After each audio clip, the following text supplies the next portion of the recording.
manufacturing. Manufacturing is still an important part of the South African economy, probably 16-17% of GDP. And the Manufacturing Circle has come out with its 2013 Q1 survey. In the Pau Lunch Johannesburg studio to review this is Conrad Bezuidenhout, Executive Director at the Manufacturing Circle. Conrad, before we get into the way you've redone your survey and the way you account for manufacturing, let's talk about what you say. You say the survey shows that manufacturers are stable, exemplary local procurers. That's the main story, I think. But also you say business confidence in the manufacturing sector was stable during that first quarter. And that's sort of borne out, I suppose, by the PMI data that we had out a couple of weeks ago. Yes, it is. But of course, the concerning indicator that we've received from the PMI, despite the stability that manufacturers perceive at the moment, and despite the immediate employment prospects which do not seem that they are going to go up or down, the advance indicator that we've received from the PMI earlier this year showed that there are some expectations that over the medium term employment might take a dive in manufacturing, particularly because of capital being cheap. Added to that administered price increases, added to that the labour situation, which is a perfect storm for mechanization in which to flourish, which is something that was particularly noted by analyst Dr. Iraj Abedian today in the presentation of our results. So generally, although you talk about stability, Conrad, there is a fear for the future. Well, there's a fear for the future in terms of the employment prospects of the sector. At the moment, I think manufacturers are managing to stay the course as a result of the more competitive rand, which is bolstering them somewhat. And then, of course, they've been relying quite heavily as well on the strength of the domestic market and exports to Africa, which is also now being reflected in our report as a result of the changes we have made to it. Yeah, let's talk about those changes now. You've introduced a new section, I'm reading from your report, which you kindly sent us earlier on, monitoring local procurement, both in terms of the degree to which local manufacturers procure locally, as well as in terms of the take-up and impact of government local procurement efforts. Of course, when I've ever done black economic empowerment surveys and done programs about that, local procurement has always been one of the pillars of BEE. Is it progressing? Well, yes, we've seen that there's some positive impact, particularly as far as rolling stock's concerned, the pharmaceutical oral solids tender and so on.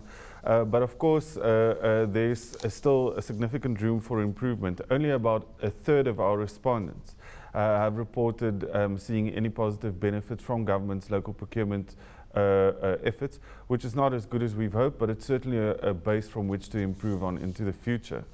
I think that what is very important is for the private sector to dovetail with the government's efforts. And in that regard, we've also introduced a section that looks at how well manufacturers are faring in terms of local procurement. And we've seen that almost 80% of manufacturers procure 40% or more of their inputs locally, which we think is an encouraging figure and something for the rest of the private sector to emulate. I think it's very encouraging, but on the other hand, if our local products become too expensive or inferior in quality, of course they're going to go elsewhere, aren't they? No, of course. So the burden is on local producers to remain competitive as far as that's possible, but we also need to recognize that there are unfair incentives that promote cheap imports into South Africa. We need to equalize that playing field as well.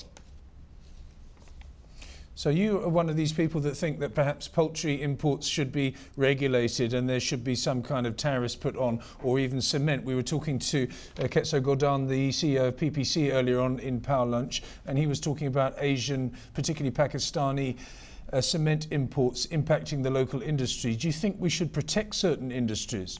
Well, we think we need to equalize the playing field to make sure that the incentives for importers or for exporters to export to South Africa does not become unfair.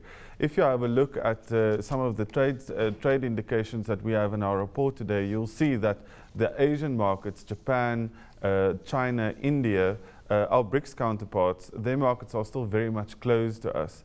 And so it's fine for us to import chickens from Brazil if the incentives are equal on both sides, if the consumer benefits as a result. But if the incentives are unfair and the Brazilian market, as it is in many instances, are closed to us, then of course we need to address the situation. Koenraad, yeah, well said. I think you're absolutely right, but I think we've got to be very careful about trade wars and things like that. Let's talk about Africa now. We speak to a lot of companies every single day on CNBC Africa about the prospects for setting up businesses in African countries, but you also highlight something else. You say manufacturing sales, both domestic and by way of exports, were by and large good. Africa represented a key export destination for South African manufactured goods. This can only gain momentum, surely. Well, hopefully so. There is admittedly still quite a bit of work to be done. You know, transport logistics is both very expensive and inadequate going into Africa. And so it's easier for us to export to African countries with which we've got solid road connections. And if you don't have to go through too many border posts. But if you do not have those solid road connections or have to go through more than 2 or so border posts, then often the odds become stacked against you. Going from market to port to market is prohibitively expensive, and then often you find that the financial systems don't speak to each other, which results in credit risk that has to be negated through very odd contortions in certain instances.